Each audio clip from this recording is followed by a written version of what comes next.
Is it just me, or are digital cameras and lenses getting just too perfect?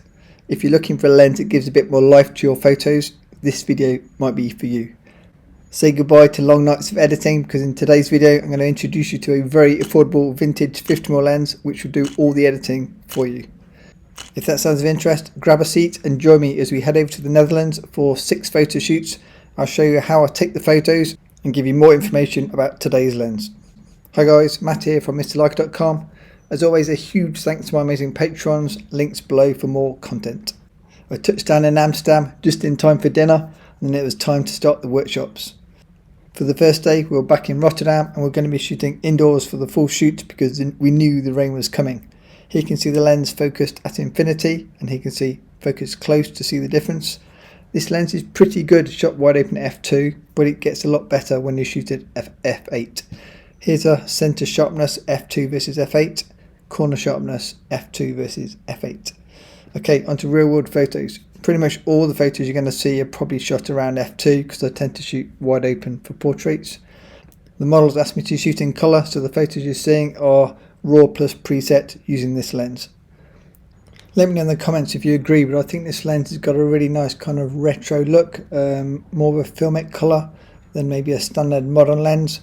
This lens is a 1930s optical formula. I'll give you more information as we get into the video.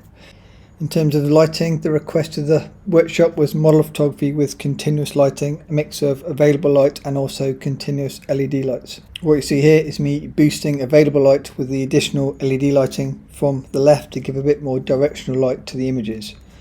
If you want to take photos like this with continuous lighting, you can use any brand of continuous lights. Obviously the higher power they are, the better they work in brighter environments, say in daytime shoots like this. As you can see, it's not overly bright outside, so even a moderately powered LED will work inside to give some kind of effect. For this workshop I was directing the models, and then I had the student right on my shoulder with his camera, and so then hopefully he could get as close as possible to the photos I was taking with his camera too. For the daytime session we had both Anna and Mila with us, and then we rotated one on one off throughout the day. For anyone wondering, the lights we're using were nanolights, as you can see from these two photos. With the short winter days, as soon as the daylight is starting to fade, I turn on additional practical lights, room lights, to give a bit more reality to the photos.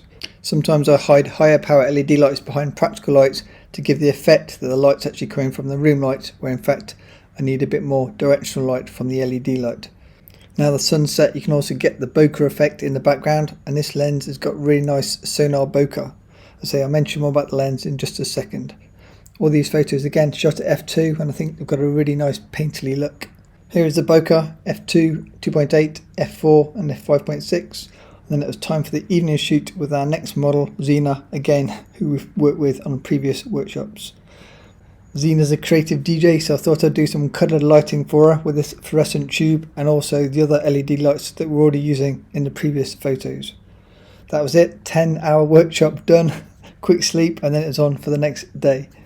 Now let's just stop and I'll give you more information about this lens. So this lens is available in various versions, and I've got both Contax RF, which is the two lenses on the right, and also screw mount, like a screw mount, the one on the left. The two copies you can see here have got the red little symbol, and these lenses have got clickless apertures, maximum aperture f2 as I said, and then they stop down, so good if you shoot video. These lenses have the old 40.5mm filter thread, but the Light Lens Lab Elcan hood does fit, as you can see that I was using just there. To use the lens on my Leica camera, I was using a Contax to Leica Amadeo adapter, and the reason these lenses have such nice bokeh is because they have 9 rounded aperture blades, as you can see. This is only true for the Jupiter-8, so I'll explain in a second. For film I was using another sonar lens, but actually a true sonar lens, and this is the Opton sonar, which is a post-war optical formula compared to a pre-war optical formula, which is the Jupiter-8 lens. Now if you're looking at Jupiter-8 lenses on eBay, be a bit careful because, as I say, there's lots of different versions. So the one on the right is a Jupiter-8M, and you can see it's got straight aperture blades, so non-round bokeh, whereas the standard 8 does have round bokeh. The 8M also have clicked aperture rather than clickless aperture, and mine's a steel copy versus an aluminium copy. Okay, back to the photos. So this is day 2. Different workshop, different student. Today I was back with Thomas, so he was doing some behind the scenes video for you.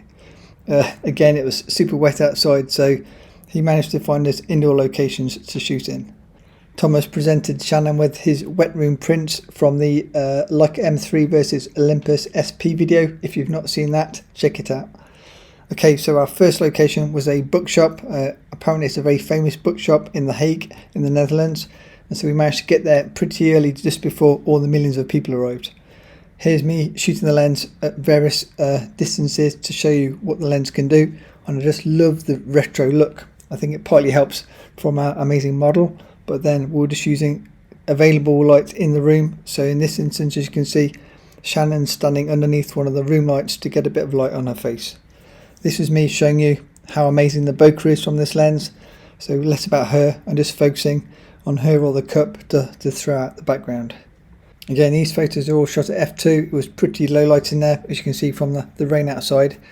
So as you can see for these photos, I'm now using a little LED light panel, the bowling again, hidden behind something else to give the effect of more room light or more light coming from the window. There you can see the little LED light panel.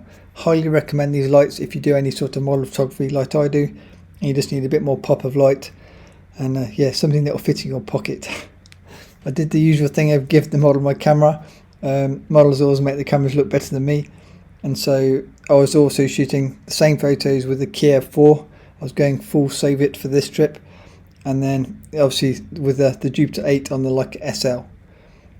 If you saw my video on the most accurate rangefinder cameras, you'll know that the Key 4 cameras are one of the most accurate rangefinder cameras, and that sonar lens shot at f2 is fantastic. The pre-war 1930s optical formula of the Jupiter-8 gives a really nice painterly, softer look with lower contrast and maybe more pastel colours. The photos are edited with a preset, but most of the editing work is done from the lens itself. Once the popular bookshop became a bit too crowded, it was on to our next location. Thomas had hired out the underground or the vault of the Hotel Indigo, which is an old gold vault as I understand it. This is what it looks like inside as we walked in. And it's pretty dark, so luckily we did have the continuous LED lights with us. Today's lights we're going to be using Godox lights. My cameras, as you can see, Leica SL for digital, Key for film, and then I gave my Hasselblad to Thomas to play with. The first thing we needed to do before we could shoot was set up some lighting. So we had two, as I say, Godox LEDs set up, bare bulb without modifiers, just the reflector heads, and then I cross-lit Shannon to give kind of a more of a movie lighting. As you can see, depending on how the light hits the lens element, you will get different amounts of flare. I always show the models the back of the camera, and then sometimes they will see things we don't, maybe change the hair or change the clothes, and also it's a really good positive feedback loop. If they like the photos, they'll up the game, and the photos generally get better and better as we go throughout the shoot. I was happy sticking to 35mm film for me, so Thomas had my Hasselblad. So here's a close-up with the Jupiter-8 of the Hasselblad, and here you can see the nice bokeh of the sparkly dress that Shannon was wearing.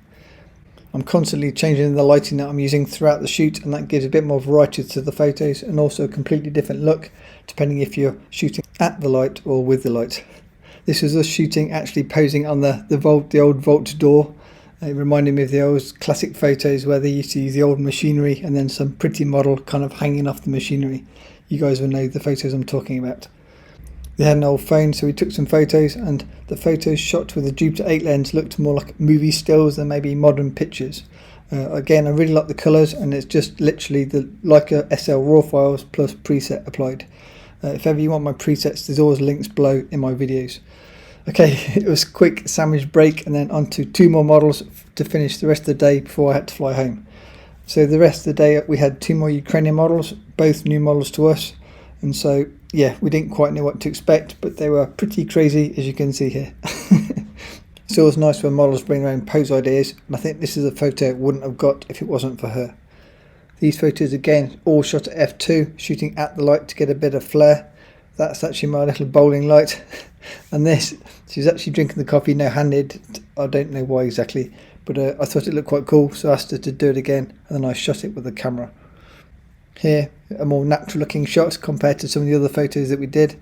and here's her friend also modelling, and I was using the light reflecting off a lighter wall to light up her glasses to turn the black glasses into more reflected looking glasses. Here you can see me suggesting a pose idea that's in my head. I thought it worked well for her long legs and the killer heels that she was wearing. In terms of lighting, it was really simple, and because it's continuous lighting, that also makes it really easy for shooting film. So I was using a Nikon F camera, which was kindly lent to me. I'll probably do a video on that at some point. Obviously the Kiev, and then yeah, obviously digital, as you can see here. If you love the look of the Jupiter-8 lens but you prefer something a bit longer for portraits, I was also using another lens which has a very similar look, I think. It helps give it, again, a cinematic look, and yeah, I was using both lenses about 50-50. See part 2, I'll probably post it shortly after this video.